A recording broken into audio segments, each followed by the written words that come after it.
Bonjour et bienvenue dans H2H24. Alors, que ce soit en Europe, en Asie ou en Amérique du Nord, la course vers l'hydrogène propre est lancée.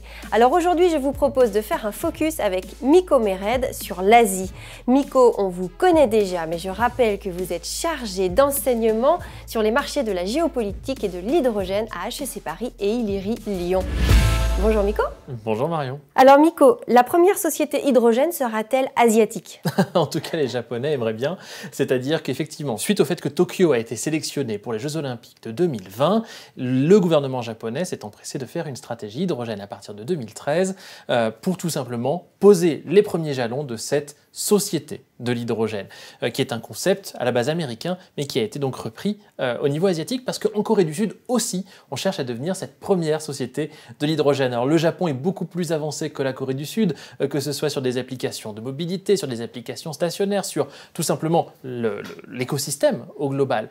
Et les deux pays sont particulièrement ambitieux. La Corée du Sud espère créer plus de 450 000 emplois dans le secteur de l'hydrogène à l'horizon 2040, espère même créer 3 villes hydrogène, en tout cas c'est comme ça qu'ils les ont appelées, à l'horizon 2024-2025. Donc effectivement, il y a beaucoup de potentiel. Mais en réalité, le premier acteur de l'hydrogène, d'ores et déjà dans ce milieu-là, si on se focalise sur la production en Asie, c'est bien la Chine, puisque la Chine est le premier producteur mondial d'hydrogène. Alors évidemment, un hydrogène qui est absolument tout à fait carboné, bien sûr, à base de charbon, à base évidemment de gaz naturel, entre autres choses, surtout donc charbon.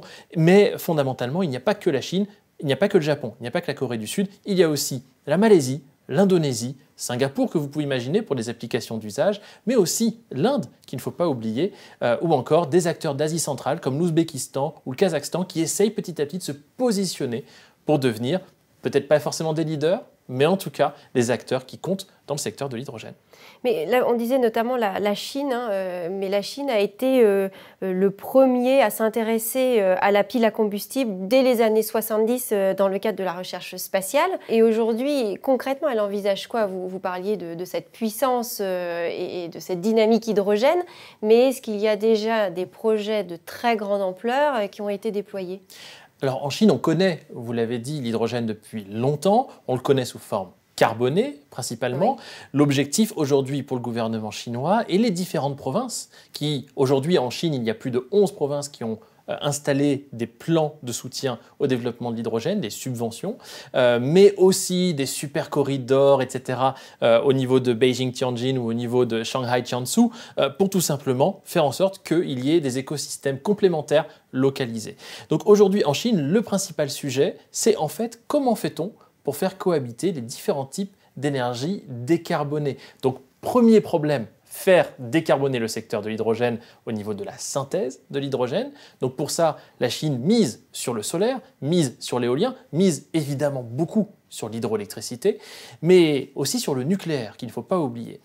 Et le deuxième volet de la complexité aujourd'hui du système chinois par rapport à l'hydrogène, c'est le fait que tout simplement, c'est quelque chose qui, même si ça a été développé par le secteur spatial ou dans le secteur de l'agroalimentaire ou de l'énergie pure dans les années 70, 80, 90, aujourd'hui, le véritable sujet, c'est de décarboner les villes, c'est de contribuer à ce que le président Xi Jinping appelle tout simplement la civilisation écologique pour une belle Chine. Et donc, comment ça se matérialise? Tout simplement par une continuité d'investissement tous les 5 ans. On a vu sur ces 25 dernières années une série de plans quinquennaux complémentaires. On a commencé avec l'hydroélectricité, puis avec l'éolien, puis avec le solaire, puis avec la batterie. Et aujourd'hui, 2020-2025, c'est le tour de l'hydrogène avec un plan particulièrement ambitieux et des subventions qui étaient autrefois, c'est-à-dire il y a encore quelques années, destinées à la batterie, qui aujourd'hui vont être destinées à l'hydrogène sur la pile comme sur la synthèse.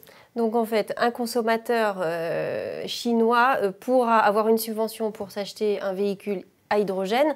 Par contre, il n'y aura plus de subvention pour les véhicules électriques. C'est bien ça? Alors en fait, oui, mais il n'y a pas, parce qu'il n'y a pas les mêmes besoins qu'en Europe. Ce qu'il faut bien avoir en tête, c'est que dans une ville comme Shanghai, aujourd'hui, ça fait déjà plus de 15 ans que les scooters, par exemple, ne sont plus thermiques.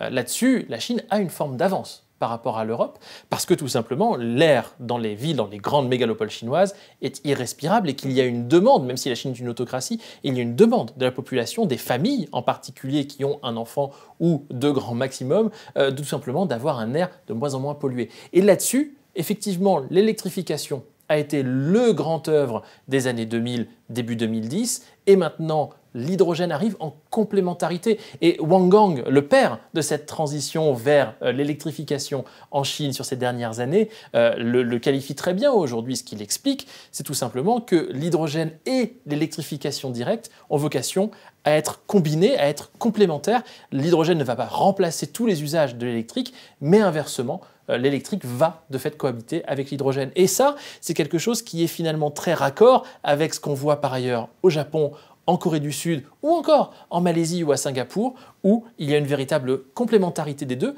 là où par exemple en Europe, on a tendance plutôt à opposer l'électrification batterie à l'hydrogène. Et qu'en est-il de Singapour, ce petit pays-là? Est-ce que l'hydrogène est déjà déployé en termes de mobilité, d'industrie?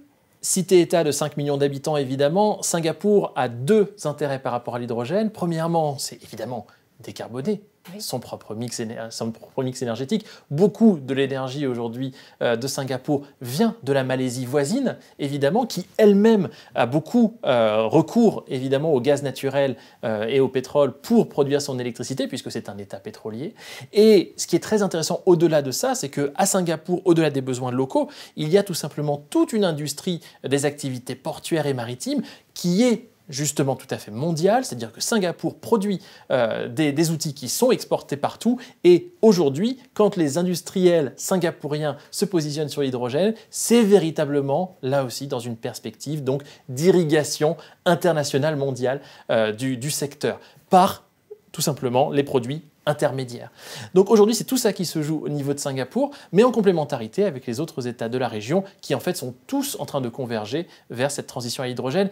Et il ne faut pas oublier l'acteur qui peut être aussi le petit underdog, celui qu'on ne voit pas véritablement aujourd'hui dans cette région, qui est l'Inde, qui a mis du temps avant de véritablement développer des projets concrets autour de l'hydrogène, mais qui a un potentiel de développement d'hydrogène vert absolument massif, que ce soit en termes de solaire ou que ce soit à partir d'hydroélectricité. Et c'est un véritable Eldorado aujourd'hui pour certains politiciens indiens qui, à des échelles locales ou à l'échelle nationale, dans une logique parfois un peu populiste ou de greenwashing, sont tout de même en train de pousser le développement de l'hydrogène en lien avec les partenaires internationaux, qu'ils soient coréens, japonais, chinois ou évidemment européens, américains.